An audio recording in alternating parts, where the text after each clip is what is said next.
आप सभी लोगों को बधाई हो। इंडिया एशियाड में फाइनल में पहुंच गई क्रिकेट में और अब हमारा एक मेडल और पक्का हो गया है। कुछ भी कहें, कई लोग मुझसे ये बात कर रहे थे कि ये एशियाड में जो क्रिकेट मैचेस होते हैं इनमें वो इंटरेस्ट नहीं आता है। मेरा क्वेश्चन ये है कि देखिए, क्रिकेट तो क्रिकेट है और ऐसा भी नहीं है वहां पे आपकी वही ओरिजिनल जो ट्रेडिशनल राइवल्स हैं वही टीमें खेल रही हैं। हाँ, एक दो नेपाल को या मलेशिया को, इनको अगर आप छोड़ दें तो बाकी बांग्लादेश, श्रीलंका, पाकिस्तान तो है ना। और दूसरी बात यह है कि अगर आप ये देखिए कि अगर आप इस मैच में हार जाएं या इस टूर्नामेंट में हार जाएं तो क्या आप ये नहीं कहेंगे कि आप एशियाड में भी हार गए? तो बात तो वही है ना, क्रिकेट तो क्रिकेट ही है, कहीं भी खेला जाए। आपको ये देखना है कि टीमें सामने कौन सी है। आप चाइना के साथ नहीं खेल रहे हैं या हांगकांग के साथ नहीं खेल रहे हैं।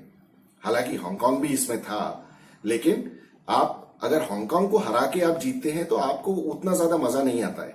आज जिस तरह का मैच हुआ है, आपका बांग्लादेश आपका ट्रेडिशनल राइवल है और बांग्लादेश ने हर लेवल पे हमको परेशान किया है। इवन अंडर 19 वर्ल्ड कप में तो बांग्लादेश की टीम ने इंडिया को भी हराया था और उसमें इसी टीम के बहुत सारे प्लेयर्स थे जो आज इंडिया की टीम में खेल रहे हैं और जो आज बांग्लादेश की टीम में खेल रहे हैं। और बांग्लादेश की जो मेन टीम है उसमें भी उनके अंडर 19 विनर जो टीम थी उसके कई 3-4 प्लेयर्स खेल रहे हैं वहां।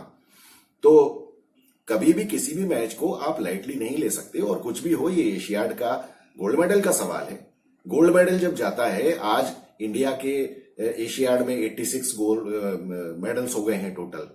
हम सभी लोग ट्राई कर रहे हैं 100 मेडल्स के लिए, तो उसमें क्रिकेट का गोल्ड या सिल्वर ये भी तो काउंट होगा ना। हालांकि हम तो ये मानेंगे और चाहेंगे कि गोल्ड ही मिले।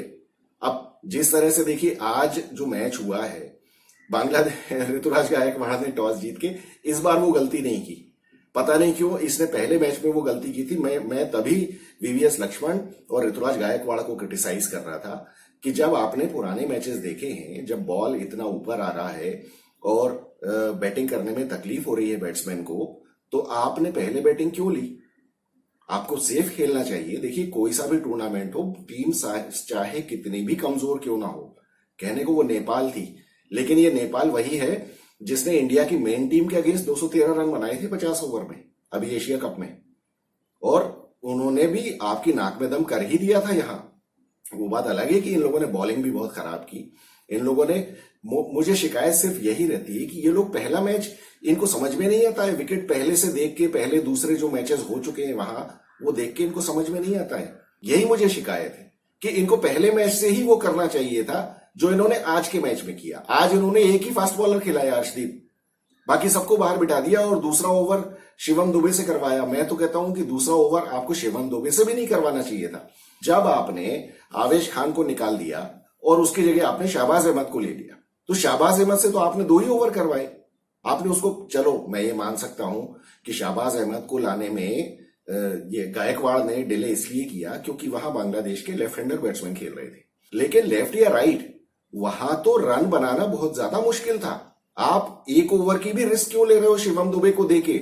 वो बॉल को आपको पेस देना ही नहीं था, जो कि बाद में इंडियन बैट्समैन ने जो किया बांग्लादेशियों के साथ, तो वो बांग्लादेशियों को तो खैर समझ में ही नहीं आया। वो तो बिल्कुल ही मैकेनिकली खेल रहे थे जैसे कि वो T20 खेलते आए हैं। उनको भी वो फास्ट बॉलर को लगा दिया उन्होंने। हालांकि वो तो यशस्वी जायसवाल बदकिस्मती से कैच हाथ में देके आउट हो गया, अदरवाइज इंडिया तो आज पूरे 10 विकेट से ही मैच जीत जाती।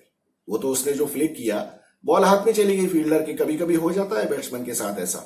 लेकिन बांग्लादेश ने बहुत बड़ी गलती की और इंडियन बैट्समैन ने क्या फायदा उठाया कि इनको मालूम था कि बॉल जब तक नई है और फील्ड रिस्ट्रिक्शंस है शुरू के पावर प्ले में, उसी में इन लोगों ने 50 रन ठोक दिए।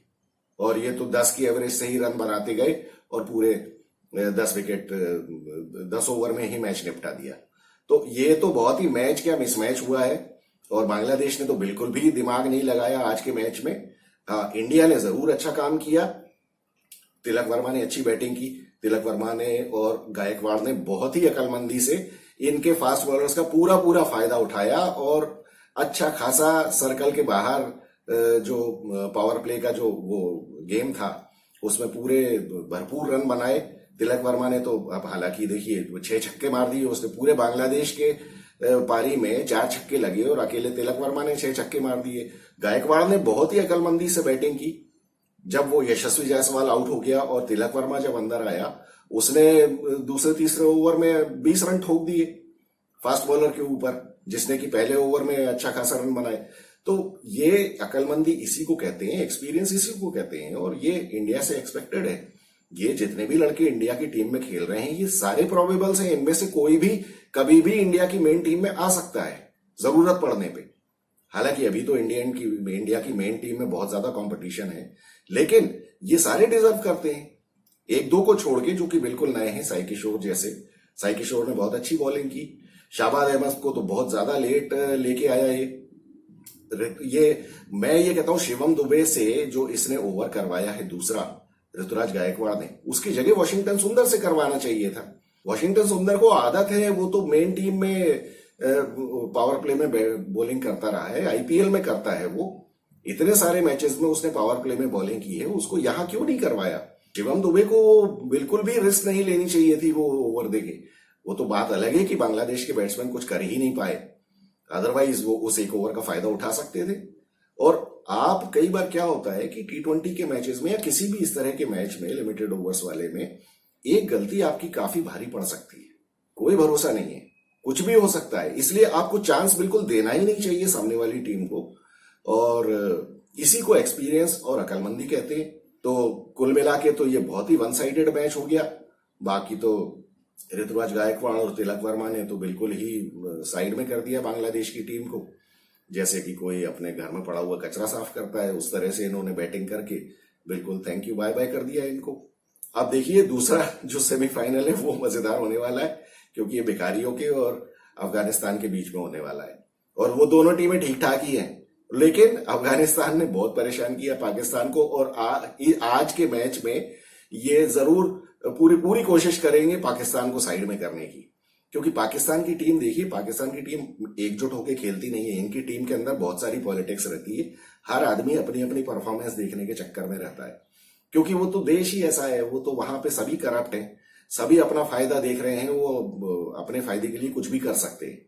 तो इसी तरह से इनकी ये टीम और इनकी मेन टीम भी ऐसे ही खेलती है। वो रिजवान और बाबर को भी अपने रन चाहिए, बाकी टीम जाए भाड़ में, वो अपने वो 50 या वो 100 के चक्कर में रहते हैं। टीम की स्कोरिंग रेट और आस्किंग रेट से उन्हें कोई लेना देना नहीं है। वो तो जब कभी कंफर्टेबल मैच हो जाता है तो वो जीत जाते हैं, अदरवाइज तो उनको सिर्फ सबको अपनी परफॉर्मेंस से मतलब है। तो यहां अफगानिस्तान इनके ऊपर भारी पड़ सकती है। तो मुझे तो उम्मीद है कि 60-40 चांसेस मैं दूंगा अफगानिस्तान के फेवर में। तो देखते हैं क्या होता है। जो भी टीम जीते, फाइनल में तो इंडिया पहुंच ही गई है और हमको तो उम्मीद है गोल्ड की। तो देखते हैं क्या होता है, मिलेंगे फाइनल मैच के बाद।